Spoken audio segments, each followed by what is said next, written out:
Hello and welcome to my channel जिसका नाम है एजुकेशन। आज हम देखेंगे हिंदू मैरिज एक्ट ऑफ 1955 के सेक्शन 24 और सेक्शन 25।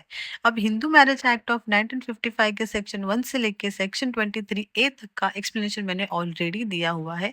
अगर आपने अभी तक नहीं देखा है तो go on check on my channel, और अगर अभी तक आपने मेरे चैनल को सब्सक्राइब नहीं किया है तो तुरंत मेरे चैनल को सब्सक्राइब कर लें। वीडियो को लाइक कमेंट शेयर करना ना भूलें। Section 24. Maintenance, pendental right and expenses of proceedings. Where in any proceeding under this Act it appears to the court that either the wife or the husband, as the case may be, has no independent income sufficient for her or his support and the necessary expenses of the proceeding, it may, on the application of the wife or the husband, order the respondent to pay to the petitioner the expenses of the proceeding and monthly during the proceedings such sum as having regard to the petitioner's own income and the income of the respondent it may seem to the court to be reasonable. मेरे lecture के time पे आप अपने books निकाल सकते हैं और उसमें वर्ड टू वर्ड आप देख सकते हो ताकि आपको इजीली समझे कि मैं क्या सिखा रही हूँ। मैं आपको प्रॉपर बेयर एक्ट से सिखा रही हूँ ताकि आपको अच्छे से समझ में आए। नाउ इसका एक्सप्लेनेशन देखते हैं। सेक्शन 24 का क्या लिखा है? Where in any proceeding under this act, यानी कि किसी भी प्रोसीडिंग में, मतलब वो डाइवोर्स की हो, जुडिशियल सेपरेशन की हो, म्यूचुअल डाइवोर्स की हो या फिर रेस्टिट्यूशन ऑफ कंजुगल राइट की हो, उसमें क्या है? In this act it appears to the court that either the husband और द वाइफ, या तो हस्बैंड या फिर वाइफ, एज द किस में भी, कोई भी, has no independent income sufficient for her और हिज सपोर्ट, यानी कि उनके पास सफिशिएंट इनकम नहीं है कि वो क्या है, प्रोसीडिंग का खर्चा उठा सके। Then the necessary expenses of the proceeding it may on the application of the wife or the husband, यानी कि एप्लीकेशन देना है, कोई भी दे सकता है, फिर वो डिफेंडेंट हो या फिर प्लेंटिफ हो, फिर वो हस्बैंड हो या फिर वाइफ हो, क्या दे सकता है? Order the respondent to pay to the petitioner the expenses of the proceeding. तो प्रोसीडिंग का जो भी एक्सपेंसेस होगा वो क्या है, जिसकी इनकम अच्छी है और जो वो एक्सपेंसेस उठा सकता है उसको ऑर्डर दिया जाएगा कि आप जब तक प्रोसीडिंग चल रही है तब तक आप इसके एक्सपेंसेस उठाए। तो ये टेम्पररी है। इसमें क्या लिखा है? Pendant light. इसका मीनिंग ही ये है कि प्रोसीडिंग के दौरान जो टेम्पररी रिलीफ दिए जाते हैं, जो रूल्स होते हैं, उसको कहा जाता है पेंडेंटल लाइट, जो टेम्पररी होते हैं, फिक्स नहीं होते। अब वो परमानेंट भी हो सकते हैं आफ्टर डिसीजन, या फिर वो चेंज भी हो सकते हैं, but this is not permanent for the case decision. ये क्या है? पेंडेंटल लाइट मीन्स प्रोसीडिंग के दौरान जो भी डिसीजन दिए जाते हैं ताकि प्रोसीडिंग में कोई भी रुकावट ना आए, तो उसे कहेंगे पेंडेंटल लाइट। अब आगे देखेंगे, मंथली ड्यूरिंग द प्रोसीडिंग, या तो वो एक्सपेंसेस ले ले पूरी या फिर मंथली उसको कुछ पेमेंट दे दे। जिसकी इनकम कम है उसको क्या है, जिसकी इनकम स्टेबल है वो क्या है, उसको एक्सपेंसेस दे देगा। वो मंथली भी दे सकता है प्रॉपर, या तो फिर जब जब डेट आती है कोर्ट में तब तब वो एक्सपेंसेस दे सकता है। Now, having regard to the petitioner's own income and the income of the respondent, it may seem to the court to be reasonable. So, having regard मतलब कोर्ट देखेगा कि दोनों की इनकम कितनी है, कौन कितना उठा सकता है, कौन कितना एक्सपेंसेस दे सकता है, तो उसी हिसाब से डिसीजन लिया जाएगा। इनकम को देखकर ही डिसीजन लिया जाएगा। ऐसे नहीं कि हाँ तुम दे दो तुम नहीं दो, ऐसा कुछ नहीं है। इनकम को देख के सारा सर्वे होता है, बातचीत होती है, डिसीजन लिया जाता है। ये भी एक अहम डिसीजन होता है कि प्रोसीडिंग के टाइम पे एक्सपेंसेस कौन देगा। अगर दोनों भी स्टेबल है तो दोनों दे सकते हैं, लेकिन अगर कोई एक जन स्टेबल नहीं है तो जो स्टेबल है फिलहाल के लिए उसे एक्सपेंसेस उठाने होते हैं, और वो टेम्पररी होता है क्योंकि ये पेंडेंटल लाइट डिसीजन है। Now next, provided that the application for the payment of the expenses of the proceeding and such monthly sum during the proceeding shall as far as possible be disposed of within 60 days from the date of service of notice on the wife or the husband as the case may be.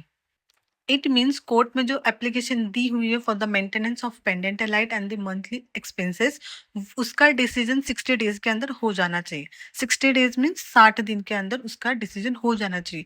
अब ये 60 दिन count होते हैं the date of the service of the notice, जब दोनों party को notice जाती है कि केस स्टार्ट होने वाला है और ये केस है, उस डेट से 60 डेज काउंट होते हैं कि who will pay the expenses of the proceeding of the case.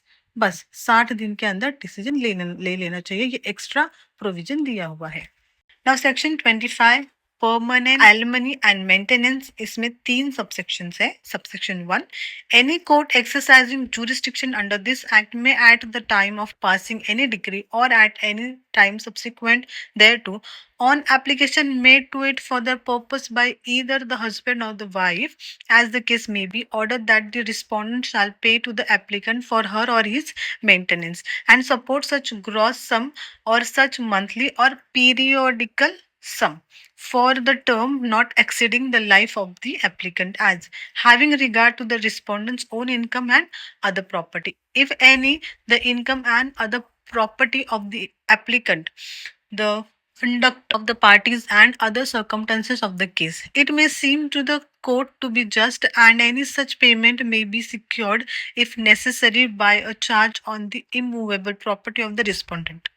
Subsection 1 of section 25 of Hindu marriage act of 1955 में लिखा है any court exercising jurisdiction under this act may at the time of passing decree, यानी कि जब judgement लिया जाता है, final decision जब दिया जा रहा हो of what, divorce, judicial separation, mutual divorce, restitution of conjugal right, किसी का भी अगर डिसीजन लिया जा रहा है फाइनल, तो at any time subsequent thereto on application made to it for the purpose by either husband और वाइफ, या तो जब डिसीजन हो रहा है फाइनल तब, या तो जब हस्बैंड और वाइफ को ठीक लगे, यानी कि प्रोसीडिंग के दौरान ही अगर उन्हें लगता है या फिर जज को ऐसा लगता है तो क्या होगा, as the case may be, order that the respondent shall pay to the applicant for her or his maintenance and support such gross sum. Gross sum means final payment, यानी कि पूरा पेमेंट एक साथ दे सकते हैं आप, जो भी आपका सेटलमेंट पेमेंट होता है वो आप एक बार ही दे दो एंड फाइनल डिसीजन ले लो, मंथली नहीं होगा और जब भी चाहिए बीच बीच में तब नहीं होगा। दिस इज द फाइनल कि इतना इतना लो आप और केस खत्म करो, इसको बोलते हैं ग्रॉस सम, फाइनल एकदम पेमेंट हो गया, केस एंड। या तो फिर मंथली, यानी कि प्रॉपर एक अमाउंट फिक्स होगी कि इतनी मंथली देने हैं, 5000 हो सकता है, 10,000 हो सकते हैं, 20 हो सकते हैं, 1 लाख हो सकते हैं, कुछ भी हो सकते हैं, मंथली फिक्स। और क्या लिखा है, पीरियडिकली सम, यानी कि जब जब उन्हें चाहिए होगा तब तब दे सकते हैं, यही है उसका meaning. For a term not exceeding the life of the applicant, applicant के एक्सपेंसेस रिस्पोंडेंट को उठाने फॉर द लाइफ टाइम, यहाँ पे लिखा है सबसेक्शन 1 में। Now next, having regard to the respondent's own income and other property, ऐसा नहीं है कि डायरेक्ट डिसीजन दे दिया, पहले रिस्पोंडेंट का इनकम देखेंगे, उसकी प्रॉपर्टी देखेंगे कि वो झेल सकता है कि नहीं, वो दे सकता है कि नहीं, सारी चीजें देखेंगे तब जाके डिसीजन लिया जाएगा। कोई पैसे की बारिश नहीं होती है, हर चीज देखी जाती है। Now next, if any the income and other property of the applicant, और ये भी देखा जाता है कि जो एप्लीकेंट है क्या उसके पास कोई प्रॉपर्टी है, इनकम है, सेविंग है, कुछ म्यूचुअल फंड्स है, कुछ भी है, सारी चीजें देखी जाती है, किसके पास कितना है और कौन कितना दे सकता है वगैरह वगैरह, बहुत फेयर डिसीजन लिया जाता है।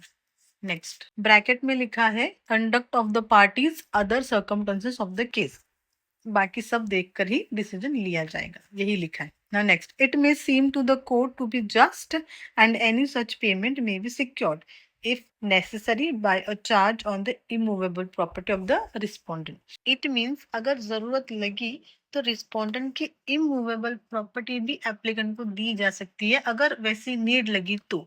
फॉर एग्जाम्पल हाउस हो गया, लैंड हो गया, शॉप हो गया, कोई भी ऐसी चीज जो इमूवेबल है, लेकिन अगर जरूरत है कि एप्लीकेंट को एक्चुअली नीड है तो उसको दिया जा सकता है, यानी कि रिस्पोंडेंट की इमूवेबल प्रॉपर्टी भी बांटी जा सकती है, ना कि सिर्फ एक्सपेंसेस ही उठाना है, कोई चीज भी दी जा सकती है एप्लीकेंट को अगर उसको नीड है तो। ठीक है, यही लिखा है सबसेक्शन 1 में। Now subsection 2, If the court is satisfied that there is a change in the circumstances of either party at any time after it has made an order under subsection 1, it may at the instant of either party vary, modify or rescind any such order in such manner as the court may deem just. इसको ध्यान से समझेंगे. If the court is satisfied that there is a change in circumstances of either party, दोनों भी party में या फिर एक या तो फिर दोनों, कौन, एप्लीकेंट और रिस्पोंडेंट, दोनों के भी फाइनेंशियल स्टेटस में अगर कोई चेंजेस आते हैं या फिर लाइफ में कोई चेंजेस हो रहे हैं, तो क्या होगा, either party at any time after it had made an order, यानी कि जज ने, कोर्ट ने जजमेंट दे दिया है, डिक्री, जजमेंट, ऑर्डर हो चुका है फाइनल, और उसके बाद उनके फाइनेंशियल स्टेटस चेंज हो रहे हैं या फिर उसके बाद उनकी लाइफ चेंज हो रही है, कुछ भी चेंजेस होते हैं उसके अंदर, तो at the instant of either party, यानी कि तुरंत ही दोनों भी पार्टी में vary, modify or rescind any such order in such manner as the court may deem fit, यानी कि क्या हो सकता है, जो डिसीजन दिया हुआ है वो वेरी, यानी कि डिफरेंट डिसीजन दिया जा सकता है, एकदम डिफरेंट, वेरी डिसीजन यानी कि अलग एकदम, और क्या लिखा है, मॉडिफाई, या तो फिर उसी के अंदर थोड़ा सा मॉडिफिकेशन, जो ऑलरेडी डिसीजन दिया हुआ है उसमें थोड़े से चेंजेस आएंगे, मॉडिफिकेशन होगा, या फिर रिस्किंड, यानी कि जो डिसीजन दिया है एटलीस्ट उसको रद्द कर दिया जाएगा, स्टॉप कर दिया जाएगा, जो भी जजमेंट दिया हुआ है उसको. Subsection 3. If the court is satisfied that the party in whose favor an order has been made under this section has remarried, or if such party is the wife, that he has not remained chaste, or if such party is the husband, that he has sexual intercourse with any woman outside wedlock, it may at the instant of the other party vary, modify, or rescind any such order in such manner as the court may deem just. It means if the court is satisfied that the party in whose favor an order has been made under this section, यानी कि जिसके बाजू से decision दिया हुआ है, जिसको favour दिया हुआ है, जिसको रिलीफ दिया हुआ है, उसको एज ही रीमैरिड, और इफ सच पार्टीज वाइफ, अगर उनकी फिर से शादी हो गई है, सेकेंड मैरिज हो गई, सेकेंड थर्ड जो भी है, अगर उनकी रीमैरिज हो चुकी है, अगर वो वाइफ है, and now she is not remain chaste, यानी कि, और इफ अगर वो पार्टी हस्बैंड है and he has a sexual intercourse with any woman outside wedlock, यानी कि शादी के बाहर किसी दूसरी औरत के साथ संबंध हो चुके हो, तो इट में instant of the order party very, very means जो डिसीजन दिया हुआ है उसको रोक के नया डिसीजन दिया जाएगा. मॉडिफाई मीन्स उसी डिसीजन में, उसी जजमेंट में कुछ कुछ चेंजेस आएंगे, या फिर रेस्किंड, यानी कि जो जजमेंट दिया उसको पहले रोक रोक दिया जाएगा, स्टॉप लगा दिया जाएगा. Any such order in such manner as the court made in जज, जैसे कोर्ट को ठीक लगे उस हिसाब से कोर्ट डिसीजन ले सकता है. So this was the section 24 and section 25 of the Hindu Marriage Act of 1955, और section 25 के 3 subsections हमने देख लिए. आई होप कि मेरा ये explanation आपको समझ में आए. मैंने बहुत कैजुअल explanation दिया है. मैं समझती हूँ कि सामने मेरा फ्रेंड है और उसे इस टॉपिक को समझने में कोई दिक्कत आ रही है, और उसी हिसाब से मैं समझाती हूँ. जब एक दोस्त समझाता है तो टॉपिक बहुत अच्छे से समझ में आ जाता है, राइट? तो अगर आपको ये एक्सप्लेनेशन समझ में आ गया हो और ये वीडियो हेल्पफुल हुई हो, तो मेरे चैनल को सब्सक्राइब करना ना भूलें और कमेंट लिखना भी ना भूलें. आपको कुछ भी अगर क्वेरी है तो आप कमेंट बॉक्स में लिख सकते हैं, और लाइक एंड शेयर करना भी ना भूलें. Thank you so much for watching.